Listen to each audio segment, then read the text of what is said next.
Saya belajar hari-hari ini, kalau kita ini menangkap semuanya, cuman sebatas dari apa yang bisa kita dengar, sebatas apa yang bisa kita lihat, maka kita itu sedang menangkap yang sangat kecil. Kita udah dari awal tahun dengarkan setiap visi-visi yang baru. Gedung pesawat, mungkin juga tentang percepatan.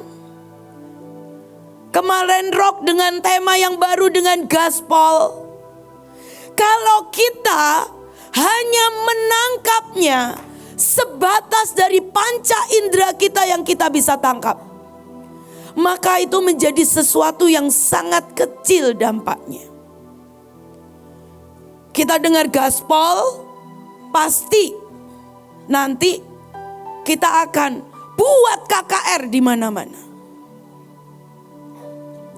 Tapi saya ini hari-hari ini saya merindukan sesuatu yang baru. Karena buat saya penggenapan segala sesuatunya itu pasti roh, tubuh, dan jiwa. Kita gak cuma lihat yang cuma di roh, tapi kita akan lihat roh, tubuh, dan jiwa. Ini kerinduan saya. Saya gak tahu apakah ini mimpi saya terlalu tinggi atau terlalu muluk. Buat saya, melihat Daniel di gua singa dan tidak ada satupun cakar singa yang bisa mendekati dia. Saya melihat yang namanya Joshua bisa menghentikan matahari dan bulan. Dan firman Tuhan berkata, di Joel dikatakan, yang belum pernah ada sejak zaman purbakala dan tidak akan terulang lagi di depan. Itu yang Tuhan sedang sediakan untuk kita. Jadi buat saya, hari ini saya baru pulang. Ini ada Dokter Lia. Saya baru pulang dari Sumatera Utara. Saya sengaja bawa orang-orang baru. Saya bawa Jessica yang kalau main keyboard tong tong tong tong seperti itu. Saya bawa Israel yang kalau WL, wah pokoknya tangannya kalau udah begini urapan dan suaranya aduh Tuhan kemana-mana. Saya mau bilang ya, dan saya melihat loh, saya melihat itu yang namanya anak-anak Batak. Anak-anak itu saya sampai nanya loh, saya pikir itu dari gereja-gereja karismatik yang dibawa. Ternyata mereka dari gereja-gereja tradisional. Dan mereka sungguh dilawat oleh Tuhan. Itu nangis sampai mereka chat ke saya, Bu, ada yang sampai di rumah gak bisa berhenti nangis. Kemarin di salah satu rumah singgah ada anak jatuh dari pohon, paru-parunya bengkak. Dan itu maaf kata nih ya, itu gak pakai baju, itu ditumpang tangan sama anak-anak. Sampai itu tuh mereka dari yang tadinya sesak, mulai bisa nafas. Paru-parunya itu bengkak jatuh dari pohon. Dari yang sesak sampai mereka ini bisa rasakan yang namanya lega. Dan itu dilakukan bukan oleh kakak-kakaknya, bukan oleh saya, tapi oleh anak-anak. Tapi sejujurnya, saya chat, saya ngobrol sama ibu. Saya bilang begini, Bu, saya lihat Tuhan, saya lihat Roh Kudus kerja. Tapi masih ada something missing yang kita belum tepat. Yang Tuhan mau sediakan dan yang Tuhan janjikan. Dan di roh saya mencari, saya menginginkan lebih lagi. Saya berkata, Tuhan, mari tunjukkan padaku, pada kami semuanya. Bahkan mungkin bisa bukan buat Bunita, bahkan bisa CS, bisa siapa saja. Kalau hatimu menginginkan dan mencari. Tapi yang menjadi masalah, seringkali kita cuman berhenti. Kita cuman ada di level semua yang bisa kita tangkap dengan panca indera kita. Saya bawakan sebuah film. Saya berharap, mari saya minta ditunjukkan filmnya. Rambut saya berantakan karena tadi pakai talit. Mari.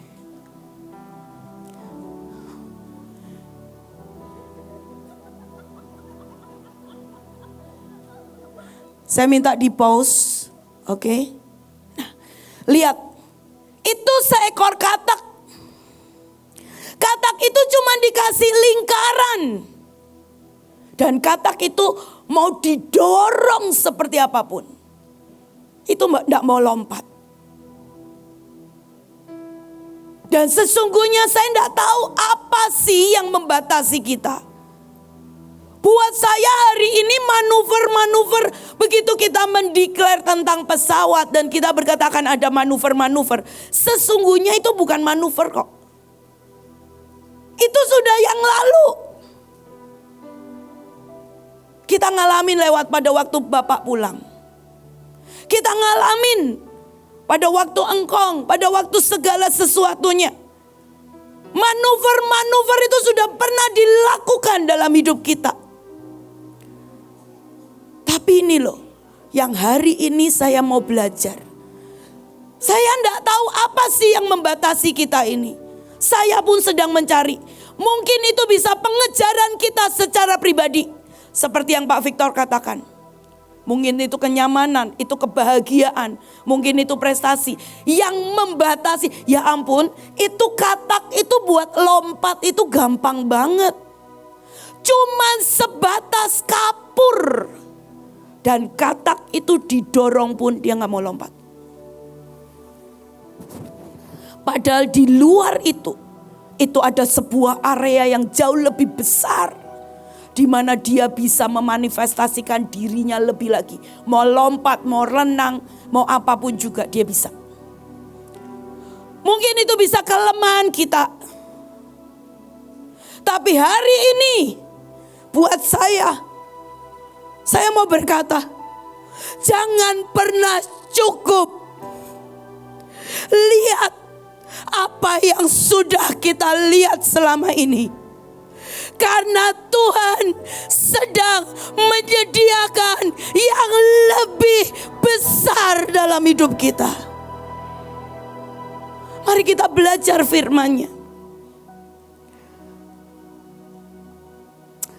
Kita mau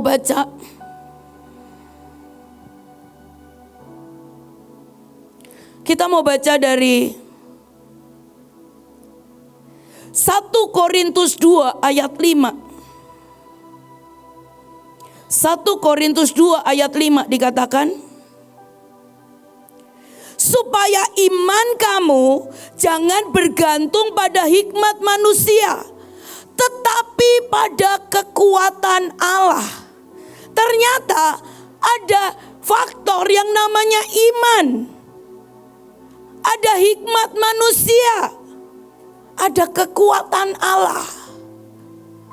Hari itu saya melihat Joshua menghentikan bulan dan matahari. Kita ini tahu ceritanya ya. Dan hari itu yang saya lihat, yang Joshua ceritakan kepada saya, pada waktu dia tunjuk bulan dan matahari untuk berhenti, itu bukan cuma dia jalan, dia pakai imannya. Hari itu dia sudah melewati yang namanya, dia masuk lewati laut yang terbelah bersama Musa. Itu nambah imannya. Hari itu tiba-tiba dia bisa melihat musuh-musuh suku Enak yang di tanah Kanaan, tapi dia berkata seperti belalang. Itu imannya. Tapi Tuhan itu berkata begini loh, nah, tahu enggak? Yang aku rancangkan dalam hidup manusia Itu sangat ajaib, keren dan luar biasa. Dan Tuhan itu berkata begini, pada waktu Joshua menghentikan bulan dan bintang, bulan dan matahari, itu gak cuma iman yang kerja, tapi ada sebuah kekuatan. Dan itu kerja. Bapak Ibu tahu enggak? Ada sebuah kekuatan di dalam otak manusia. Dan itu sangat dahsyat. Kalau saya berbicara tentang kekuatan otak manusia, saya bukan bicara tentang kekuatan berpikir yang bisa menghipnotis, yang bisa melakukan seperti Deddy Corbuzier. Bukan itu. Karena Tuhan menciptakan manusia awal sebelum jatuh, itu sangat luar biasa. Dan hari itu Tuhan berkata, nak, pada waktu Joshua menghentikan matahari dan bulan, dia gak cuman pakai iman. Itu adalah penggabungan apa? Iman, otoritas, dan pengetahuan. Dan itu tiba-tiba bulat menjadi sebuah tongkat yang pada waktu dia tunjuk dan dia perkatakan, itu membuat sampai sungguh-sungguh bulan dan matahari itu berhenti. Saya cuma bisa rasakan sesuatu yang Tuhan berikan ini sangat dahsyat. Tapi saya juga terus sedang mencari hal itu. Kenapa sih dikatakan apa? Supaya iman kamu jangan bergantung pada hikmat manusia. Dikatakan hikmat manusia itu seperti fancy mental dan emotional footwork. Apa sih? Itu seperti ini loh. Sebuah mental yang hanya dibatasi dari setiap ilusi atau sebuah imajinasi atau sebuah virtual yang diciptakan oleh manusia. Itu hikmat manusia. Misalnya, kalau hari ini kita berkata, kita mau lihat lawatan besar, kita mau gaspol, dan kita habis ini, kita pergi ke bangsa-bangsa, kita mengulang hal yang sama, dan kita pikir itu lawatan. Kenapa sih? Ada sebuah framework. Lawatan itu seperti itu. Nangis, ketemu Tuhan. Tapi saya ini cuma berkata gini loh, Tuhan, ada something yang belum. Ada something yang belum kita temukan. Dan saya cuma mau berkata, ayo, mari kita sama-sama, kita cari, kita temukan, kita inginkan itu sama-sama. Karena saya sangat percaya yang besar, yang ajaib itu yang Tuhan sediakan. Dan itu hanya sehingga hikmat manusia itu hanya menjadi seperti ini loh. Framework di cara berpikirmu, framework di dalam pikiranmu. Hikmat manusia itu menjadi seperti motivasi yang menambah semangatmu. Tapi pada waktu motivasi itu sudah mulai mengendor, maka itu tidak lagi menjadi pengejaran. Kita tidak bisa berhenti cuma sampai yang sekarang ini. Karena di dalam hikmat manusia itu ada pengalaman. Dan itu bisa membunuh yang namanya di mana Roh Kudus mau bekerja. Bapak Ibu, ini janjinya loh. Di hari-hari terakhir, Roh Allah akan dicurahkan tanpa batas. Kalau dulu membangkitkan orang mati, kalau Petrus berjalan di atas air, apa yang Tuhan mau buat dengan mencurahkan rohnya yang tanpa batas? Jangan pernah membatasi. Roh Allah bekerja cuma dari sebuah framework, sesuatu yang sangat membatasi sehingga kita tidak bisa melompat. Kita tidak bisa terbang. Kita tidak bisa mendapatkan yang lebih besar, yang lebih luar biasa yang Tuhan sediakan di dalam hidup kita. Dan ini masa kegenapan. Saya tidak tahu akhir zaman itu batasnya sampai kapan Yesus datang. Tapi ini masa kegenapan. Ini masa yang dinantikan oleh Musa, oleh Joshua, oleh Paulus, oleh Petrus. Dan itu bukan yang biasa. Yang pertama, mari kita berurusan dengan semua hikmat manusia kita. Mari kita baca Ayub 32 ayat 8. Boleh minta?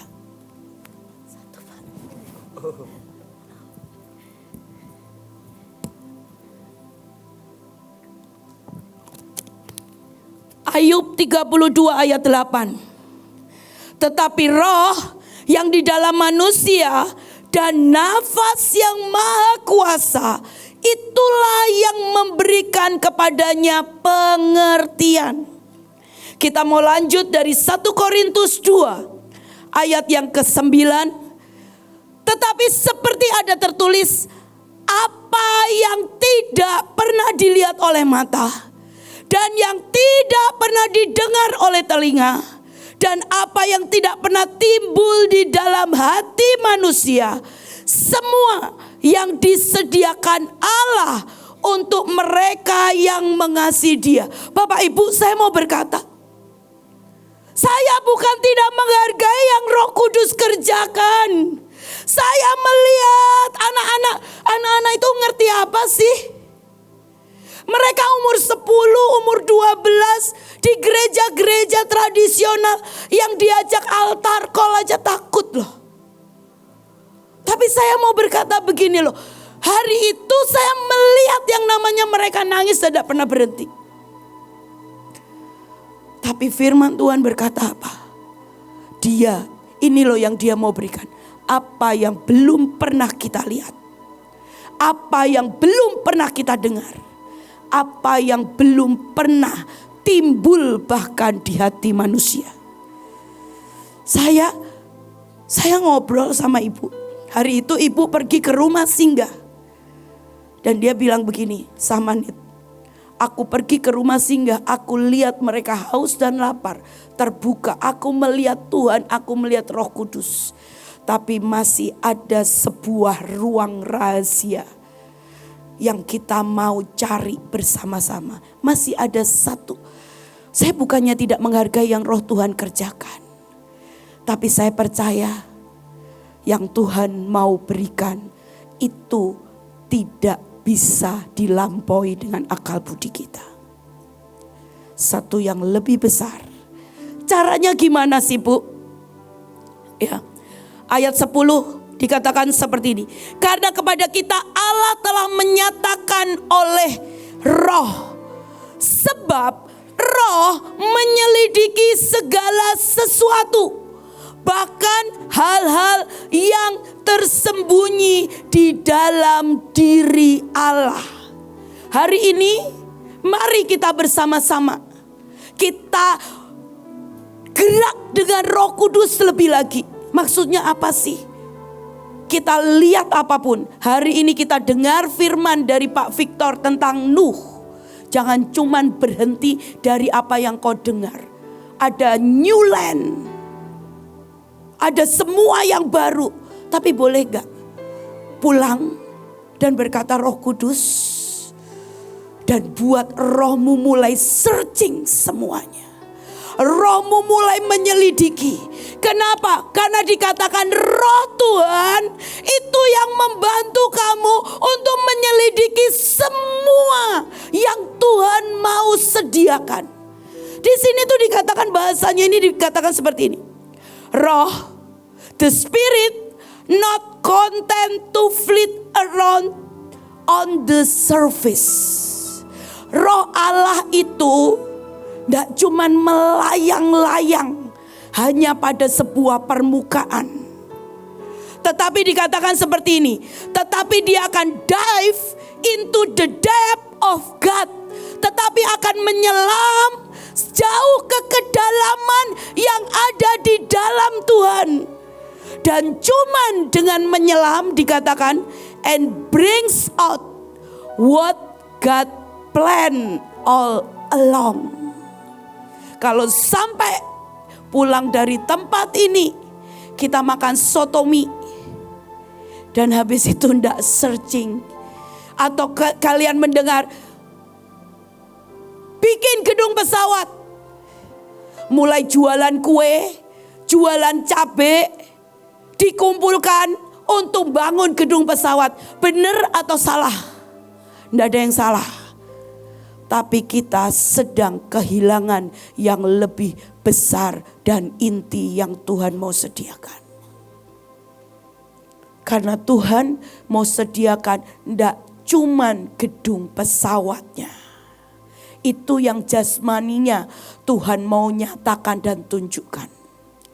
Pada waktu kemarin saya doa di belakang. Semuanya kita berdoa, pemimpin-pemimpin berdoa di tempat yang di belakang itu. Saya tiba-tiba lihat Tuhan Yesus itu menjadi seperti roket. Dan dipeluk. Kita itu dipeluk. Terus dibawa naik, bawa turun, bawa nukik, bawa berputar. Dan dia tertawa terbahak-bahak. Dia berkata begini loh. Gedung pesawat itu cuma sebagian kecil dari yang aku mau. Tapi yang aku mau, seberapa dari kalian yang mau dipeluk Tuhan. Dan dibawa nukik, dibawa berputar, dibawa terjun. Dan engkau percaya, engkau menikmati, dan engkau melihat perbuatan-perbuatan yang besar dan ajaib. Gedung pesawat itu cuma sebagian kecil dari yang Tuhan mau berikan. Pergi ke bangsa-bangsa itu cuma sebagian kecil. Itu bukan goal yang sesungguhnya. Goal yang sesungguhnya adalah pada waktu kita tanpa sebuah batas sedikit pun, kita bisa menikmati perjalanan dan percaya. Saya tidak tahu apa yang Tuhan mau buat. Tapi hari itu Tuhan bawa Daniel. Di bawah ancaman dan dia tetap harus berdoa. Tapi hari itu Tuhan bawa Daniel ada di gua singa. Dan tidak ada satupun cakar daripada singa yang bisa menggores kulitnya. Saya tidak tahu.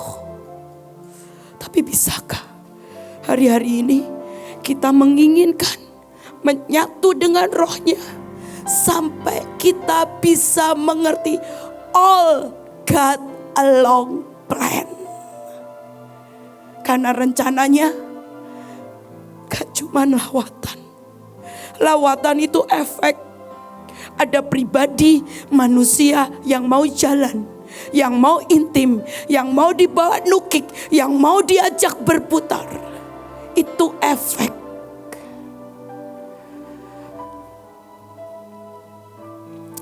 Ada amin. Hari ini hambanya ulang tahun. Saya percaya setiap dari kita, saya tahu perjalanan Pak Luki dan Ibu Iin ini udah lama dan panjang. Dan di hari ulang tahun saya tahu akan ada banyak perjanjian demi perjanjian. Dan buat saya hari ini Mahanaim, sekali lagi Ibu Iin bawa kita sudah 25 tahun. Tapi gak cuman Ibu Iin dan Tuhan mau bawa kita gak cuman lihat gedung, gak cuman lihat ini semuanya ini loh. Tapi ada sesuatu yang lebih lagi. Mari kita lanjutkan.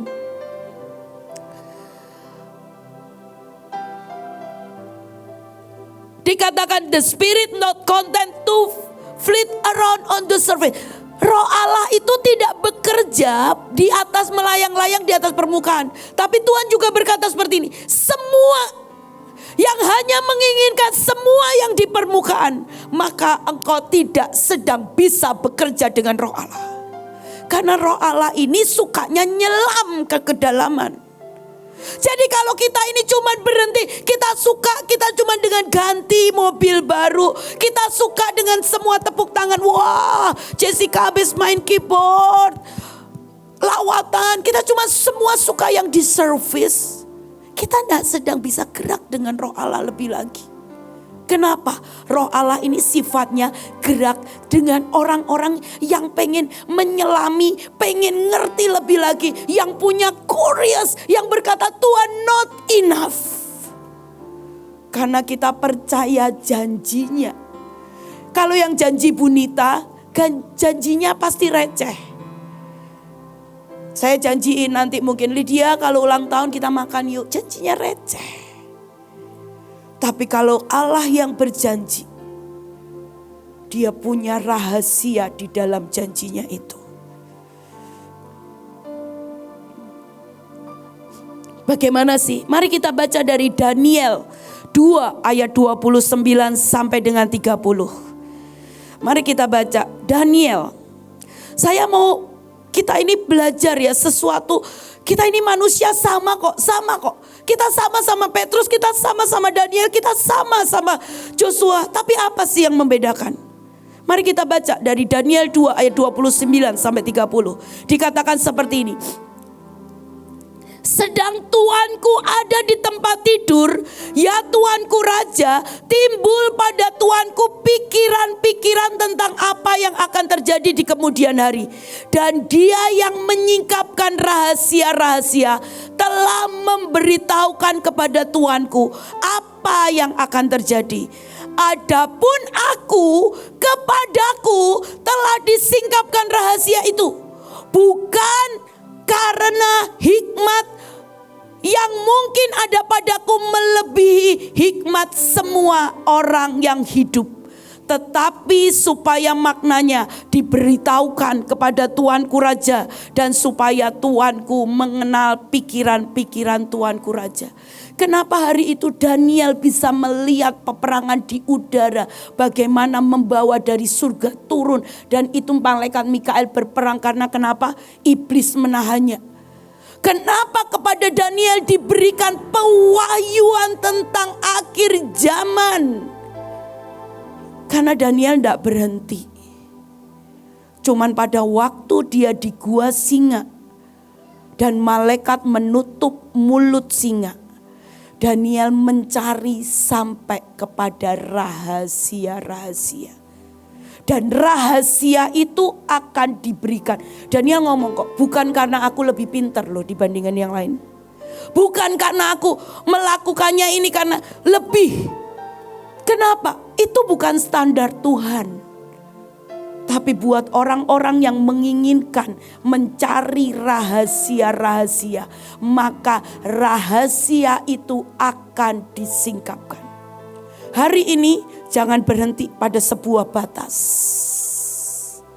Tembus sampai kita bisa menemukan sebuah rahasia ilahi yang Tuhan ada dalam hatinya paling dalam.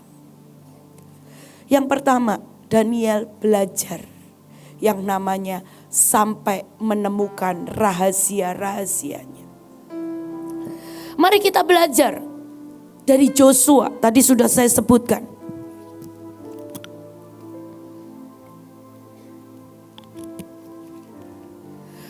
Joshua bisa menghentikan bulan dan bintang, bulan dan matahari.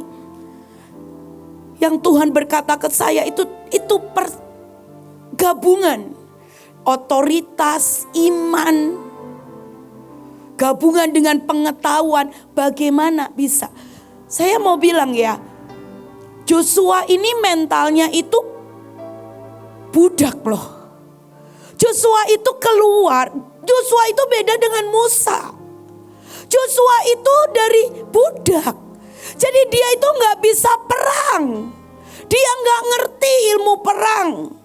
Dia gak ngerti memerintah. Tapi apa yang membuat Joshua hari itu bisa memenangkan?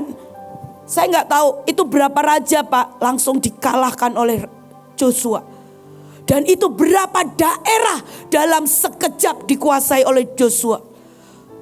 Karena Joshua berperang dengan raja-raja itu. Saya kalau nggak salah 5 raja. 5 raja dan karena tidak selesai. Coba ya bayangin ya. Kalau dia ini cuman dia mengerti standar ilmu perang. Begitu dia lihat ini perang gak selesai. Dia berkata besoklah dilanjutkan. Tapi hari itu dia berkata enggak. Peperangan harus diselesaikan. 5 raja harus dihabisin. Dan hari itu dia berkata selama peperangan belum selesai, matahari tidak boleh bergeming dari tempatnya. Peperangan harus. Kenapa Joshua sampai punya pengertian dan pengenalan yang seperti itu? Mari kita baca ya. Joshua 5 ayat 14 sampai 15 dikatakan seperti ini. Jawabnya, bukan, tetapi akulah panglima bala tentara Tuhan. Sekarang aku datang. Lalu sujudlah Joshua dengan mukanya ke tanah, menyembah dan berkata kepadanya, apakah yang akan dikatakan Tuanku kepada hambanya ini? Dan panglima bala tentara Tuhan itu berkata kepada Joshua, tanggalkanlah kasutmu dari kakimu, sebab tempat engkau berdiri itu kudus. Dan Joshua berbuat demikian. Saya mau berkata ya, hari itu begitu Musa mati dan dikatakan Joshua, mulai hari ini kamu yang memimpin bangsa ini masuk yang namanya ke tanah Kanaan. Hari itu Joshua yang lihat kan, bener gak sih? Joshua lihat orang-orang enak itu berhala, itu kayak belalang. Tapi hari itu dia harus mimpin untuk mengalahkan orang-orang enak. Dengan kondisi dia gak bisa perang loh. Dia gak ngerti ilmu memerintah. Hari itu mungkin Alkitab gak tahu. Gak mungkin gak nulis, tapi mungkin saya tahu. Joshua mungkin puasa, Joshua mungkin gemetar. Joshua berkata, Tuhan tolong aku. Karena yang aku lihat dan itu menimbulkan iman seperti belalang itu gak cukup. Aku harus bisa mengalahkan exactly sampai di tubuh. Dia lihat raja-raja Amalek apapun juga itu dihabisin. Dan hari itu Joshua sampai akhirnya dia dijumpai dengan bala tentara Tuhan. Dan perjumpaan itu membuat tiba-tiba di dalamnya ada yang connect. Tiba-tiba semuanya seperti direconnected ulang. Seperti disusun ulang. Seperti diciptakan baru. Kita ini kan enak ya nyanyi. Tuhan ciptakan kami sekali lagi. Apa?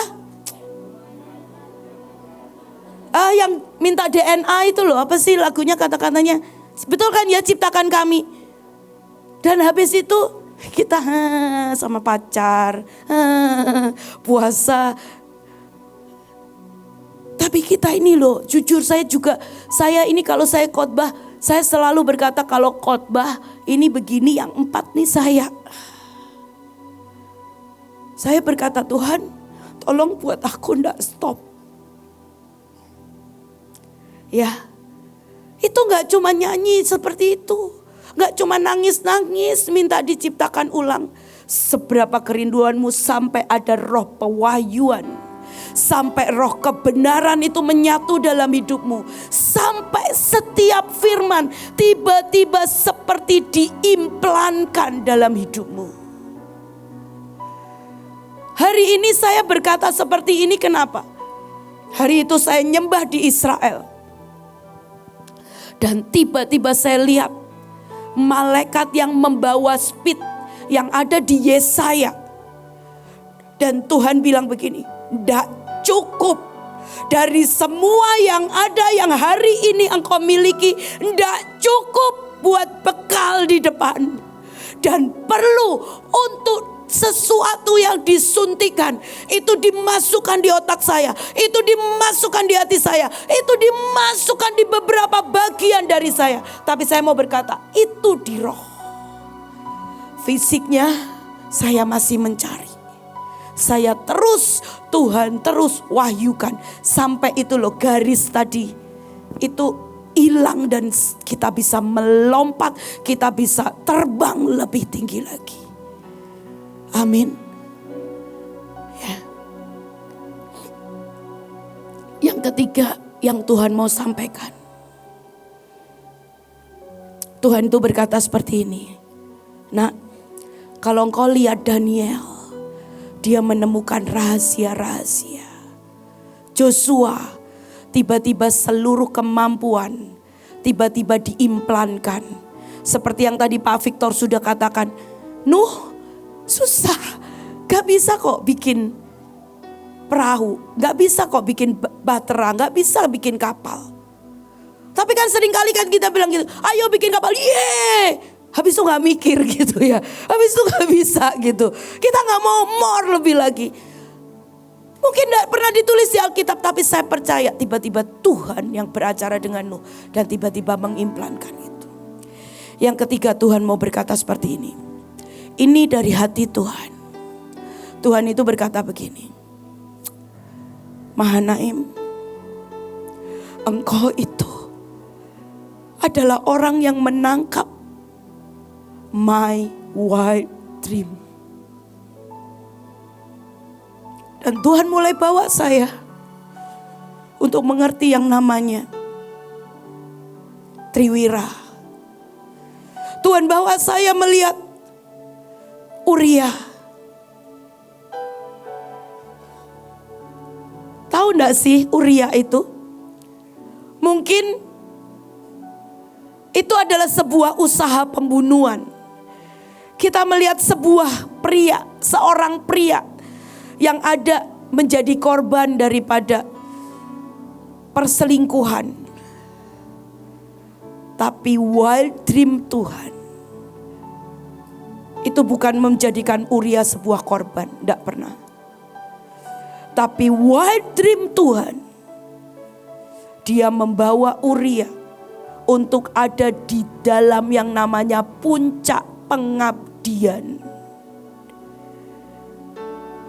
Dan oleh sebab itu namanya layak untuk jadi bagian dari keturunan daripada juru selamat. Karena di dalam darah juru selamat harus ada yang namanya sebuah benih pengabdian yang rela meletakkan hidupnya sampai mati. Hari itu Tuhan cerita dan berkata seperti ini. Menurutmu Uria tahu gak sih bahwa Daud sudah berselingkuh dengan Batsheba? Ya tahu. Menurutmu Uria tahu gak sih kalau dia akan dibunuh oleh Daud? Dia tahu. Tapi Uria, dia orang yang bisa mengerti wild dream Tuhan. Konyol loh, dia ngerti kok mau dibunuh sama Daud. Tapi dia nurut aja. Sampai ditaruh di batas, di depan ujung tombak peperangan.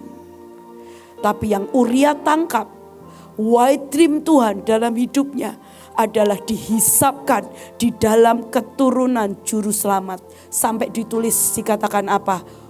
Keturunan daripada Uria, suami daripada, gak pernah disebutkan nama Batsheba bahkan. Tapi nama Uria disebutkan. Padahal darah Uria aja gak ada. DNA Uria gak ada. Tapi nama Uria disebutkan. Lebih dari segalanya Tuhan berkata, nah, Mahanaim, mungkin bukan cuman kita lah. Saya percaya Tuhan itu cari pribadi-pribadi. Tapi dia berkata gini, siapa yang berani menangkap wild dream Tuhan, maka kita akan lihat yang Tuhan sediakan dan penggenapan dari segala sesuatunya. Amin. Kita sudah berjalan lewati banyak hal yang mustahil. Tapi kita di ujung, kita sedang mau lihat wild dream-nya Tuhan. Amin.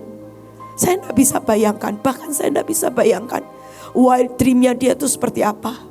Tapi hari ini, maukah saudara, tempat-tempat yang ada orang di tempat ini, ada Samuel, ada Pak Luki, ada Pak Victor. Siapa yang mau dan berkata, aku mau nangkap wild dream Tuhan. Dan biar itu jadi dalam hidup kita. Amin. Tuhan itu punya wild dream loh. Dia itu gak mau jadikan Bunita cuman keliling 38 provinsi mengerjakan lawatan. Tapi dia punya wild dream dalam hidup saya. Dan saya sedang cari. Saya sedang inginkan lebih lagi. Sampai wild dream itu bersaut-sautan. Dan kita akan lihat yang lebih besar. Amin.